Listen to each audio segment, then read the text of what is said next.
There are several key factors in our success, and I'm going to share them with you because actually they apply to every single business person in this room.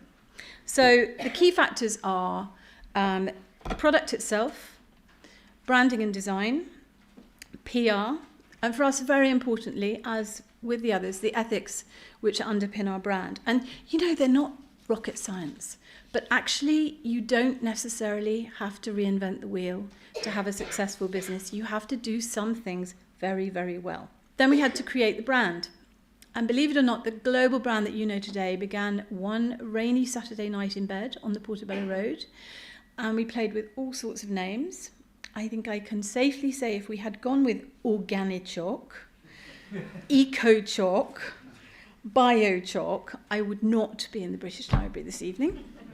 But we thought we should have something that sounded like an old-fashioned English confectionery company. Brand like Callard and Bowser, Barker and Dobson, Charbonnel and Walker, Fortnum and Mason. So we were green because we were organic. We were black because we had the darkest chocolate on the market at the time. I put an ampersand in the middle, and we sounded like we'd been around since 1876.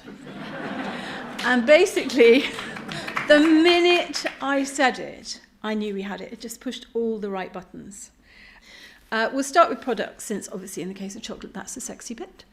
It really was the best chocolate that I'd ever eaten. And like most women, I'd probably eaten quite a lot of chocolate by that point. And I certainly knew a good thing when it hit my taste buds. And actually that belief in your product is absolutely paramount. It's really hard to go out and sell something unless you completely believe that it's the best out there. In terms of PR, the very first thing that we did was send a press release to just about anybody I could think of in the foodie world, in the magazine world, and newspaper world. So restaurateurs, chefs, we got it out there. And I wrote a press release, and I actually truly believe, even now, that when you're building a brand in the early days, PR is worth way, way more than the scattergun approach of advertising. You can spend an absolute fortune advertising a product. Nobody sees the ads because they don't recognize the brand. So the very first thing I did was send that press release out and put lots of chocolate in the bag with it. And the first coverage that we had in The Independent really got our message out there. It said, right on, and it tastes good too.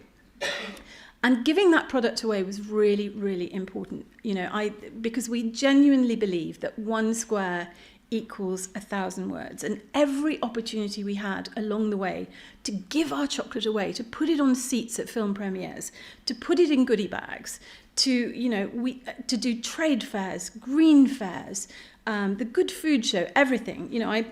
They had their crises building their business. I got RSI, breaking up squares of chocolate at trade shows. But actually, if you've got a product that you believe in, there is huge power in generosity.